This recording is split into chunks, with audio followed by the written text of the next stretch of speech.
નમસ્કાર મિત્રો, સ્વાગત છે તમારો આપણી યુટ્યુબ ચેનલમાં। તો આજે આપણે વાત કરવાના છીએ પ્રધાનમંત્રી આવાસ યોજના 2025 વિશે। મિત્રો, પ્રધાનમંત્રી આવાસ યોજનામાં લાભાર્થીઓને 1,82,000ની સહાય નવું મકાન બનાવવા માટે મળતી હોય છે અને આ યોજનાનો લાભ લેવા માટે કયા કયા જરૂરી ડોક્યુમેન્ટની તમને જરૂર પડશે, તો આ તમામ માહિતીની ચર્ચા આપણે આજે આ વિડીયોમાં કરવાના છીએ। તો મિત્રો, વિડીયોને પૂરેપૂરો અંત સુધી જોજો અને ચેનલ પર નવા હોવ તો ચેનલને સબસ્ક્રાઇબ કરી દેજો અને કમેન્ટમાં જણાવજો કે તમે આ વિડીયો કયા ગામ કયા જિલ્લામાંથી જોવો છો। તો ચાલો મિત્રો, વિડીયોની શરૂઆત કરીએ। સૌ પ્રથમ જોઈશું તો દેશભરના તમામ મધ્યમ અને ગરીબ ગ્રામીણ પરિવારો કે જેમની પાસે રહેવા માટે ઘર નથી અથવા કાચીગાર માટીનું મકાન કે કોબા ટાઈપનું મકાન હોય અથવા જર્જરિત મકાન હોય તો તેવા પરિવારોને પાકા મકાનો પૂરા પાડવાના હેતુથી 1/4/2016ના રોજ ગ્રામીણ વિકાસ મંત્રાલય દ્વારા પ્રધાનમંત્રી આવાસ યોજનાને અમલમાં મૂકવામાં આવેલ છે। તો મિત્રો, મધ્યમ અને ગરીબ ગ્રામીણ પરિવારો કે જેમની પાસે રહેવા માટે ઘર નથી અને કાચીગાર માટીનું મકાન અથવા જર્જરિત મકાન હોય છે તેવા પરિવારોને પાકા મકાનો પૂરા પાડવાના હેતુથી આ યોજના એટલે કે પ્રધાનમંત્રી આવાસ યોજના અમલમાં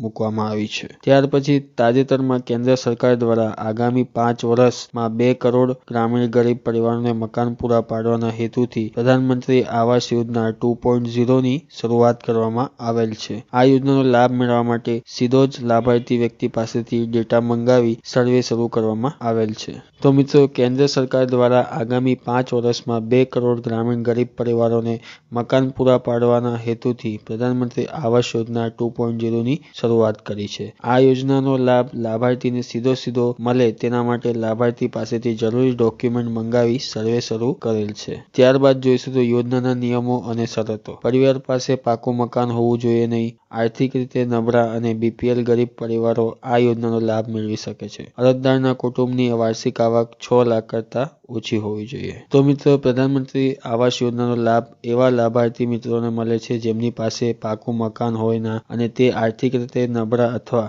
બીપીએલ ગરીબ પરિવારોની જેમની કુટુંબની વાર્ષિક આવક 6 લાખ કરતાં ઓછી હોય તેમને આ યોજનાનો લાભ મળે છે। ત્યારબાદ આવકવેરો ભરતા 3 કે 4 વ્હીલર ધરાવતા, ખેતી ઉપયોગી 3 કે 4 વ્હીલર સાધનો ધરાવતા, 2.5 એકર કરતાં વધુ જમીન ધરાવતા પરિવારમાંથી કોઈપણ સભ્યની આવક 15,000 કરતાં વધુ હોય તે કુટુંબોને આ યોજનાનો લાભ મળવાપાત્ર થતો નથી। ત્યાર પછી પ્રધાનમંત્રી આવાસ યોજના 2025 માટે જરૂરી ડોક્યુમેન્ટ। કુટુંબના તમામ સભ્યના Aadhaar card, ration card, MNREGA job card, bank પાસબુકના પ્રથમ પાનાની નકલ, રદ કરેલ ચેક, વાર્ષિક આવકનો દાખલો, જાતિનું પ્રમાણપત્ર લાગુ પડે તો। ત્યાર પછી પ્રધાનમંત્રી આવાસ યોજનાની અરજી ક્યાં કરવી? આ યોજનાનો લાભ મેળવવા માટે અરજદારોએ પ્રધાનમંત્રી આવાસ યોજનાના પોર્ટલ પરથી આવાસ પ્લસ 2024ની મોબાઈલ એપ્લિકેશન ડાઉનલોડ કરી તે એપ્લિકેશન વડે 31/3/2025 સુધીમાં ઓનલાઈન અરજી ફોર્મ ભરવાનું રહેશે। તો મિત્રો, પ્રધાનમંત્રી આવાસ યોજનાની અરજી તમને તમારા મોબાઈલ પર પ્લે સ્ટોર પરથી આવાસ પ્લસ 2024ની મોબાઈલ